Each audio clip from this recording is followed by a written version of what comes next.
E também um grande aproveitamento da mídia, que a crise do Flamengo vende mais do que qualquer outra coisa, né?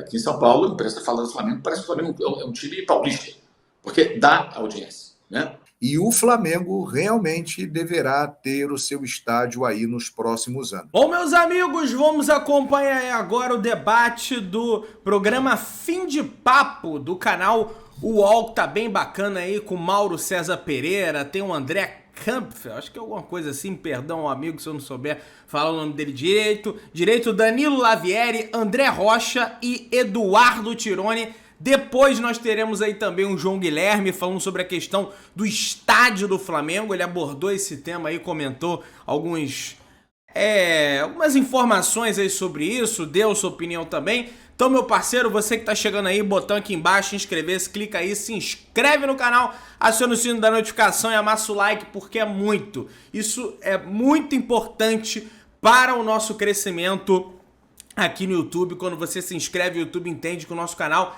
é relevante, é bem bacana, tá?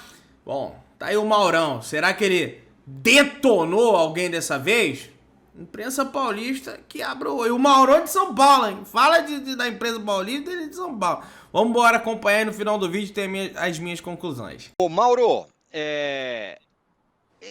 em cima do que o André falou, o Palmeiras se aproveita desse caos que vive o Flamengo, de troca de técnico e tal.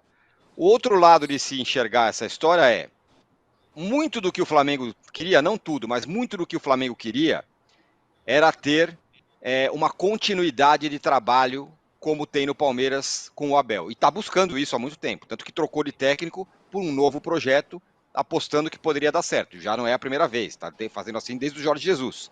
Então essa calmaria palmeirense também brilha aos olhos do rubro-negro, vai? Eu acho que tem alguns aspectos aí também que vai também de como a imprensa e as suas respectivas torcidas tratam os clubes, né? A gente fala da maneira, parece que o Palmeiras não perdeu nada no ano passado. O Palmeiras foi eliminado em casa na Copa do Brasil, o Flamengo foi campeão pelo São Paulo, né? E da Copa Libertadores pelo Atlético do Scolari, que o Flamengo bateu na final, né? O São Paulo, o Flamengo eliminou na Copa do Brasil. O Flamengo ganhou os 2 títulos. Então o Palmeiras não é só sucesso. Só que os fracassos, eles são sempre colocados no segundo plano e são meio que abafados. No Flamengo tudo é supervalorizado, por culpa do próprio Flamengo, que é incapaz de administrar certas situações. Culpa dos dirigentes, culpa de parte da torcida. E também um grande aproveitamento da mídia, que a crise do Flamengo vende mais do que qualquer outra coisa, né? Aqui em São Paulo, a imprensa fala do Flamengo, parece que o Flamengo é um time paulista, porque dá audiência, né? Então é interessante. Especialmente em crise, porque os demais veem o Flamengo como um grande rival, aquele time que pode derrotá-los, então tem interesse na crise do Flamengo. Tem uma questão até mercadológica aí nesse meio, né? André, vou voltar a trocar a bola com você pelo seguinte, com relação ao Flamengo. O que fazer com o Flamengo? É hora de olhar o elenco e ver quem não está jogando bem e tirar esses caras? É hora de olhar para o Vitor Pereira e falar não está funcionando?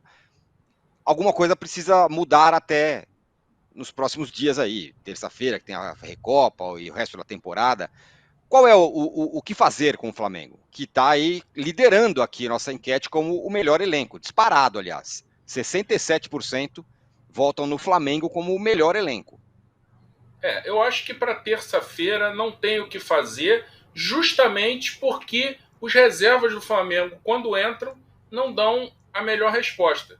Até porque eles também estão inseridos nesse contexto. O Mauro cobra os 42 dias de férias que foi dado, eu vou além. O Flamengo está de férias desde que ganhou a Libertadores, desde o dia 29 de outubro.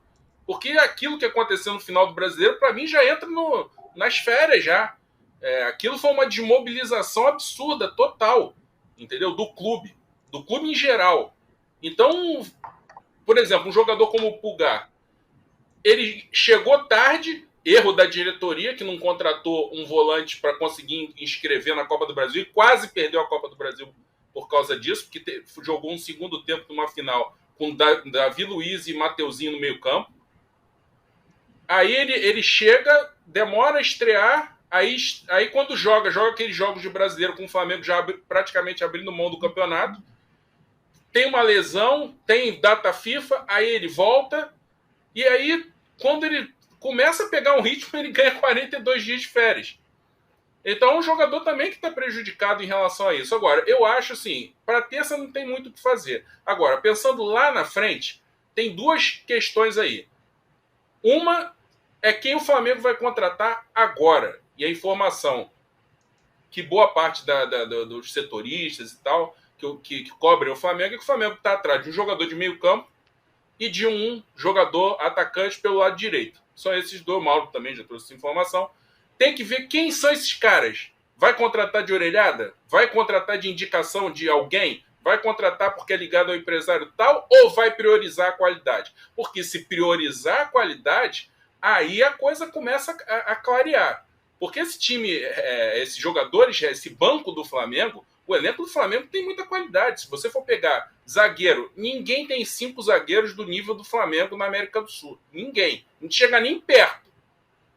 Davi Luiz, Léo Pereira, Fabrício Bruno, Pablo e Rodrigo Caio. Ninguém chega nem perto. E outros setores também. Se contratar um jogador para o meio campo, você vai ter Thiago Maia, esse jogador, Gerson, Vidal, Everton Ribeiro.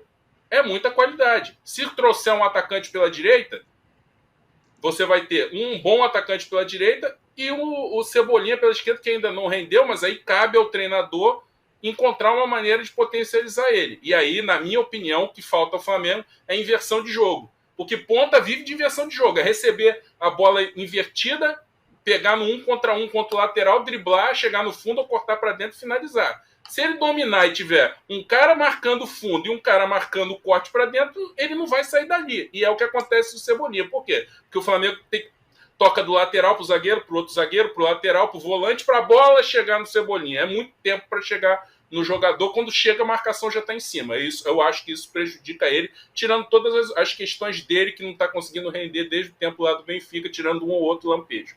E o Flamengo tem um principal reforço, que é uma incógnita ao mesmo tempo, que é o Bruno Henrique. O Bruno Henrique, quando volta... Se o Flamengo contratar bem agora esses dois jogadores e o Bruno Henrique voltar bem, aí o Flamengo volta, pode-se dizer de novo, aí com segurança, que o Flamengo tem o melhor elenco da América do Sul. Entrando no assunto estádio, é muito importante ter um estádio. Primeiro, pela valorização do seu patrimônio. Quando você tem um estádio, você tem um equipamento próprio. Ele é seu, com todos os custos, mas com todos os lucros. A renda é sua. O que entra naquele estádio, em termos de comercialização, venda de ingressos, tour pelo estádio, visitas ao museu, né, que temos em vários estádios no mundo, sala de troféus, tudo isso gera uma receita imensa e essa receita vai toda para o clube. Então, o Flamengo, que já tem uma situação financeira privilegiada, se ele conseguir realmente construir o seu estádio, ele atingirá um patamar ainda maior financeiramente. Vocês já imaginaram quanto pode render um estádio do Flamengo em dinheiro para o clube? Porque o Flamengo, a partir do momento que ele tenha o seu estádio, todos os rubro-negros e rubro-negras vão querer conhecer o estádio do Flamengo. Então, eles virão ao estádio do Flamengo, quando possível. E o Flamengo tem torcida espalhada em várias partes do mundo e no Brasil de ponta a ponta. Então, essas pessoas virão. Acontecerá aqui o que acontece lá no Boca Juniors, no River Plate, quando você vai a Buenos Aires e você obrigatoriamente passa por esses estádios. Virou ali um roteiro turístico. Quanto Boca e River não ganham com visitas de turistas? Isso pode acontecer, por exemplo, para o Flamengo. Isso já acontece com o Maracanã, né? As pessoas vão lá, mas o dinheiro dessa visitação virá para o Flamengo. E aí o cara que vai lá conhecer o estádio, ele vai comprar o ingresso para o jogo, ele vai virar sócio-torcedor, ele vai adquirir produtos, ele vai estar ali consumindo no estádio do Flamengo. Então, é uma receita absurda. Então, desde que seja feito dentro de um bom modelo de negócio, e a diretoria do Flamengo está trabalhando para isso, para dar um passo certo, porque construir um estádio necessita de parcerias e é um investimento muito grande, principalmente para um clube como o Flamengo, que quer fazer um estádio aí para 100 mil pessoas ou mais, então é um custo de uma obra elevado. Mas o Flamengo tem potencial para buscar essas parcerias e está agindo em relação a isso. Matéria é do Iago Martins, do Mundo Rubro-Negro, se não estou enganado, e também do site UOL, falando que o Flamengo assinou um termo de confidencialidade para o assunto do estádio e o terreno do gasômetro. Avaliações estão sendo feitas, estudos estão sendo feitos, então o assunto do estádio é um assunto que continua. Não é fácil, não é da noite para o dia que você vai construir um estádio. Mas esse assunto caminha e o Flamengo realmente deverá ter o seu estádio aí nos próximos anos. Eu imagino que isso aí é coisa para daqui a uns 4 anos. Até lá o Flamengo vai resolver a sua vida no Maracanã, se continuará no Maracanã ou não. Tem aí uma nova licitação que vai acontecer em breve, ou arrumará outro lugar para jogar, mas eu acho que o Flamengo está no caminho, na administração do Rodolfo Landim, para ter o seu estádio. E eu acho que isso vai acontecer. 2026, 2027, poderemos ter o estádio do Flamengo na cidade do Rio de Janeiro. E aí é muito importante isso para o clube, para a valorização da marca, para o patrimônio e a receita que isso pode gerar. A torcida do Flamengo ela é muito apegada ao Maracanã. O Maracanã é a casa do Flamengo e dos outros grandes clubes do Rio de Janeiro também, que ali tem muita história, mas o Flamengo tem uma ligação muito especial com o Maracanã e a sua torcida, mas existem momentos na vida que a gente precisa se desapegar.